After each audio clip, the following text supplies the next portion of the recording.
8 times. Killed the first 4 accidentally. Because her kind apparently washes the newborn off immediately, she would take it to the freezing glacial river that ran through the village, and because they had so much human in them, it would kill them. So the last 4, the village women took them from her at birth and raised them on their own because they looked so human, and every pair of hands was very valuable in one of those primitive villages like that, and so they raised them up and they became Russian citizens. Married, had children, her great-grandchildren are alive in Russia to this day. I know, it's an amazing story. Now, what do people say about her children? Well, everybody said that they were indeed taller than most, bigger than most, a little more robust than most, but not giants, not superhumans, just strong, you know, big and strong people. Darker skinned than most, but not truly Negroid. Hair like, you know, everybody, but not covered in hair like she was.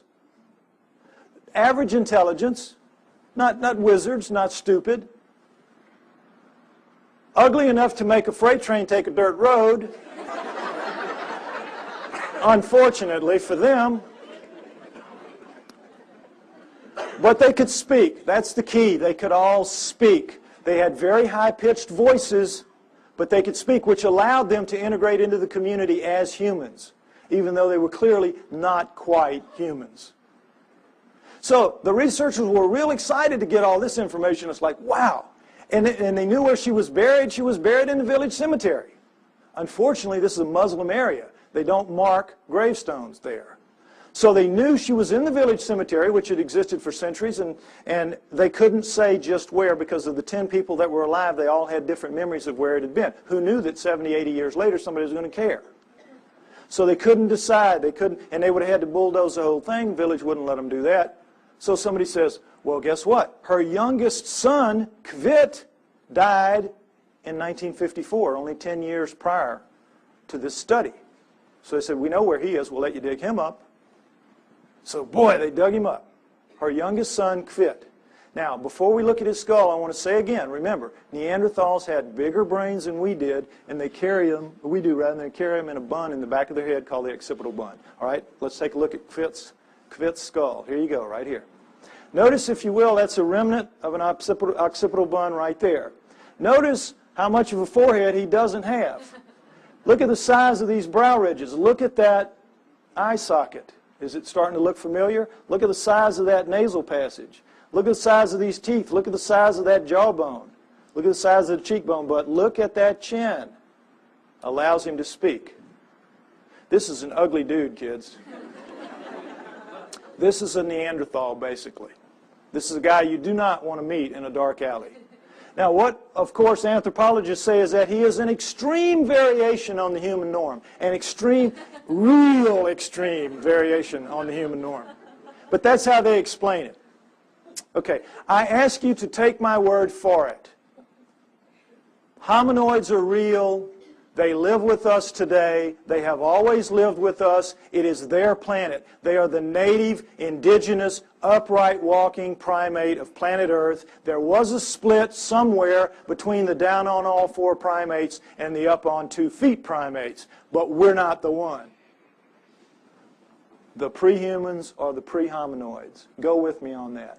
Now, if you do, what it means is, as I said earlier, we human beings do not have a place in the natural scheme of life on Earth. And that's a problem. So if we don't, where did we come from? Why and how did we start leaving fossils on the planet at only 120,000 years ago? I believe that the answer to where we came from is in fact going to be found in Sumer, ancient Sumer. Modern day Iraq, Tigris-Euphrates River, Zagros Mountains, the Fertile Crescent. And the Sumerians are the first great culture that we know to come out of the Stone Age. At around 6,000 years ago, they appear full-blown, boop, everything. Over 100 of the first that we attribute to a high culture the Sumerians produced. Now, logic would tell you, and certainly the Darwinian paradigm of simplicity leading to ever more complexity would tell you that the first culture out of the Stone Age is going to come crawling out of the caves on bloody hands and knees. Are they not? But no, These guys come sailing out and start building beautiful cities and have education and law and everything. They had the first great cities, the first great city centers, the first high-rise buildings, the first walls, the first roads, the first wheeled vehicles, the first ocean-going vessels, geniuses with water, first agriculture, first animal husbandry, first laws, first court systems, first literature. You name it, they had it. Well, everything except cable TV, maybe.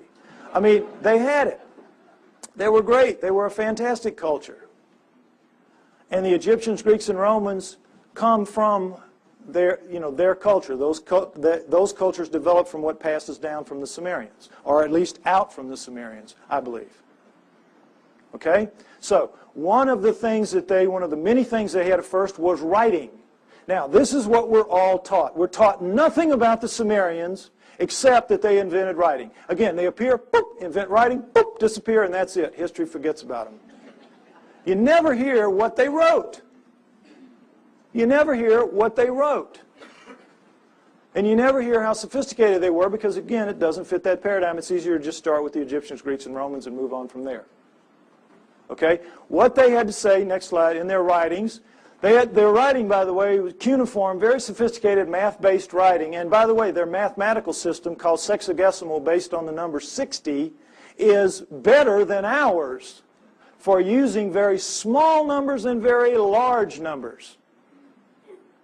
And they kept time around the great year, 26,000 years, how'd they figure that out, among other things. But in their writings, most of it is like these little hand things where it's just bills of lading, I sell you this, I'm buying that from you. It's like our paperwork. But they have a lot of them, about 5,000 of the 100,000 or more that we have, that have to do with stories of their cosmology, their cosmogony, their history, where we came from, how the solar system formed and all that. And that's what we're going to go over, what they had to say. Where did it come from?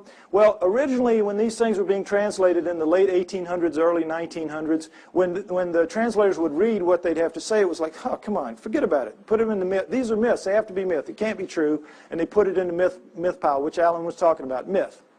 So, Zechariah Sitchin, a man named Zechariah Sitchin in the 1950s gets the idea, wait a minute, how does the first culture get a myth? Who hands it to them? Good question. Why didn't anybody else think of that? So, he assumes it has to be a history. They have to be telling a history, which then later gets distorted perhaps as myth by later cultures, but the first one's got to be a history. So he goes into the myth pile with that attitude and comes out with 8 books at this point called the Earth Chronicle series, which I use as the basis for a lot of what you're going to see here now for a while.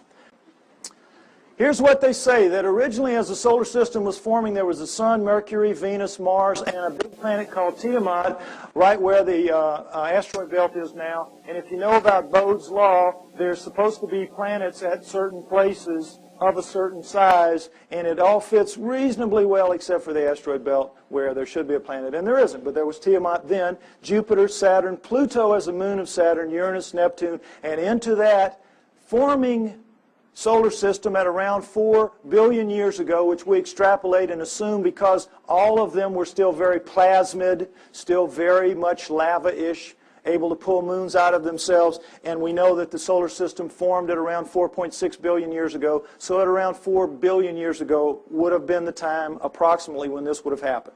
Okay, Nibiru comes in, and as it's a stray planet like the one we saw a few months ago being slung out of the binary star system on the news, we all saw that, probably something like that. It's captured by the gravitational pull of the large outer planets, swung around the sun, captured by the sun, and is caught in an elliptical orbit like a comet, moving clockwise as opposed to the counterclockwise circles of the other planets. Well, as you can see, there's the capacity for real problems here with one going one way and one going the other. And in the second time around, Nibiru collides head-on with Tiamat at planetary speeds. This is a collision. Okay? Next slide. This whole thing now is described in the great Sumerian epic of creation called the Enuma Elish, which is 6 tablets of action, 1 tablet of summation, which is taken to be by many people the basis for the 6 days of creation and the 1 day of rest. Because much of the Old Testament is a direct come down from the Sumerians. And if you know the Sumerian history and you read your Sitchin, you will know that, or my stuff, you will see that that is the case. Now, in that great epic of creation, the Enuma Elish, six of the major puzzles of modern astronomy and earth geology are, I think, plausibly answered. What they say is that in the collision, Nibiru slams into Tiamat. It is a little more held together. It's older, and so it is coalesced more. It holds together. Tiamat is shattered in two, blown apart, torn in half.